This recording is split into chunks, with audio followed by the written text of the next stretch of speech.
While the U.S. failed to maintain diplomacy with Mexico, causing the Mexican-American War, the outcome of the conflict resulted in an extreme gain of land and future prosperity for the United States of America. The early 1800s was an eager time for Americans. The idea of westward expansion became very popular for desperate and curious citizens.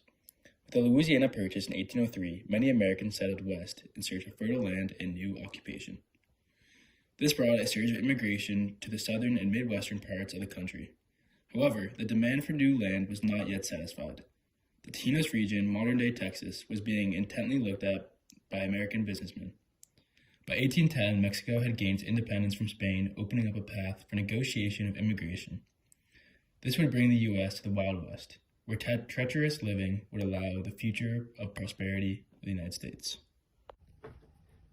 Moses Austin, the founder of the American lead industry, was hurrying to regain his social status after the Panic of 1819, the first widespread financial crisis in the United States.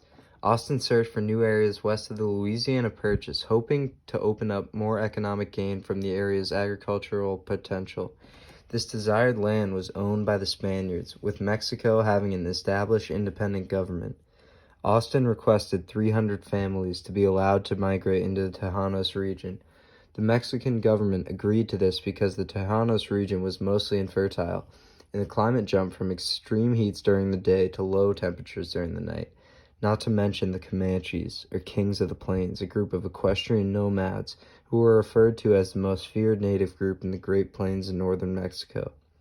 With these conditions in mind, Austin's request was granted, as long as the newly immigrated U.S. citizens took an oath to the federal government of Mexico, becoming Mexican citizens.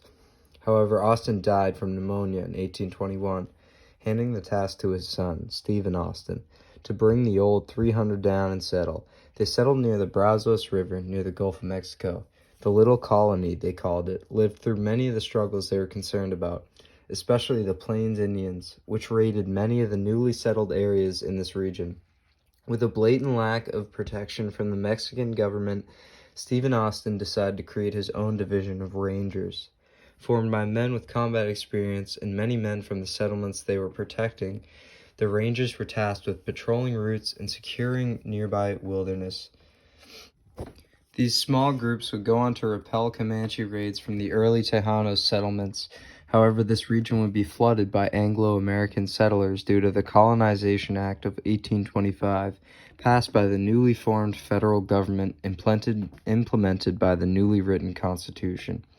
The rush of immigration was due to the extremely generous terms of the Colonization Act. Soon, rumors of the citizens re-annexing the territory to the U.S. and the overwhelming amount of new immigrants led to the Mexican government passing the law of April 6, 1830, forbidding any further Anglo immigration or importation of slavery.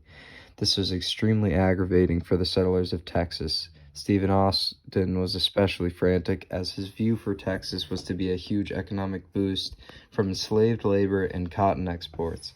The citizens of the Texan cities were extremely restless with this immigration restriction and had a convention where they wrote a list of grievances to the Mexican government and elected Austin to take this to Mexico City. Austin traveled to Mexico City for this affair, and when he presented this petition to the federal government of Mexico, they were preoccupied with more dire matters and ignored his request. This angered Austin and prompted him to write a letter home to his colony, essentially encouraging them to settle there anyway and make their own being, independent from the Mexican government. This letter was picked up in San Antonio and turned into the federal government, resulting in Austin's arrest for treason. During his time in prison, Austin was convinced Texas couldn't thrive under Mexican rule. This dawned the Texas Revolution. Upon Austin's return in 1835, he noticed anti-government ideologies were forming in the colony, and the Mexican general Santa Anna, a previously liberal Federalist, transferred to being a conservative centrist, abolishing the Constitution of 1824. The Texan response to this was to take up arms and prepare for an invasion from Santa Anna's army, with Stephen Austin being sent back to the U.S. for outside help of the Texas Revolution. Meanwhile, Sam Houston was elected general of the Texas Army, and now the sides were in full force for conflict. Native populations played a large factor in the revolution as well. the Cherokee being a neutral force, playing both sides and contributing to the final outcome. The Battle of Gonzales started this conflict with a dispute over a stolen cannon. The Mexican soldiers were sent to retrieve it, but the Texans responded with, "Come and take it," igniting a battle starting the revolution. Many bloody conflicts would ensue where Mexican guerrillas would attack the Texas Army and the Rangers in brutal close-quarters combat from horseback or from artillery fire. The most famous of these battles was the Battle of the Alamo, where Texans fortified the Alamo, a Roman Catholic fortress, in San Antonio and the town around it. The Mexican Army, General Santa Anna, sieged the fortress, ultimately taking 13 days to complete. At the start of the siege, Santa Anna gathered him and his men and asked for surrender. This was responded to with a cannon shot out of the fortress, starting the siege. This was a major loss for the Texans, as everybody inside was eventually imprisoned or slaughtered. The revolution ended with Sam Houston and his army stumbling into an encampment in the bayou. There was a group of Mexican soldiers, and the Battle of San Jacinto was kicked off. Soldiers charged in, and in just 18 minutes, 630 Mexican soldiers were killed and 730 were captured. Santa Anna escaped, but was found in the tall grass the next morning, dressed in peasant's clothes. This ended the revolution, when they brought him to Velasco, Texas, where he would sign the Treaties of Velasco, stating he cannot attack Texas and to recognize the new nation as independent from Mexico. The Mexican government was in a very bad spot financially after winning their independence from Spain. Mexico was previously in 11 years of war with internal rebellions, revolution, and attacks from Cuba. The United States was pursuing their belief in manifest destiny and was rapidly expanding deep into native lands and becoming a very powerful country. They secured the Louisiana Purchase from the French and were not done expanding yet. After James K. Polk was elected president, congressmen voted to annex Texas into the United States. Under the command of General Zachary Taylor, U.S. troops moved into disputed land between the Nueces River and the Rio Grande. At the time, Polk sent Congressman John Slidell to Mexico to try and purchase the land of California. These acts instantly made the Mexican government very provoked. In 1846, the first shot was fired by Mexican troops on U.S. scouting unit. This act of violence instantly set off the 2-year war. The U.S. started the war by driving the Mexicans across the Rio Grande. It was crucial that the U.S. secure the coast of Mexico through their naval presence. They sent fleets to attack port cities across California. This cleared the way for U.S. troops and helped distribute supplies throughout the ports. The Navy set a blockade on Mexico. This helped stop trade and contraband and many other key supplies from entering. The Rangers used their skills learned from fighting the Indians in Texas and quickly made a name for themselves in the war. Their previous scouting skills helped navigate Mexican camps. U.S. forces divided into 2 main groupings.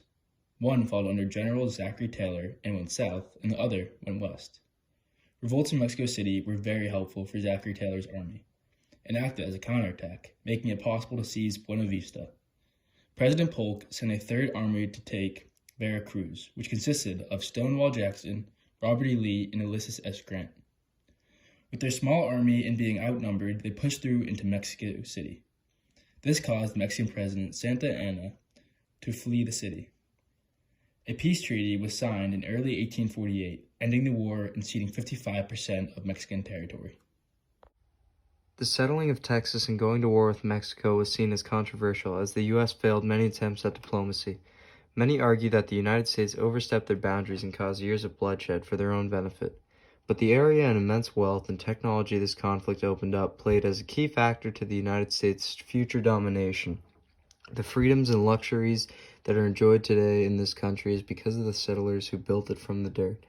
It is the same in the West as well. The settlers who came to settle these areas braved extreme living conditions and fear-striking raids.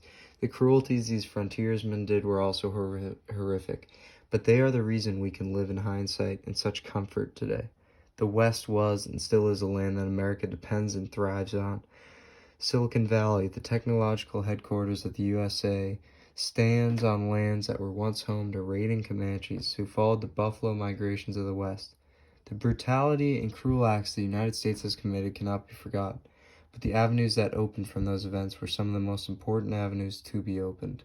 While the U.S. failed to maintain diplomacy with Mexico, causing the Mexican-American War, the outcome of the conflict resulted in an extreme gain of land and future prosperity for the United States of America.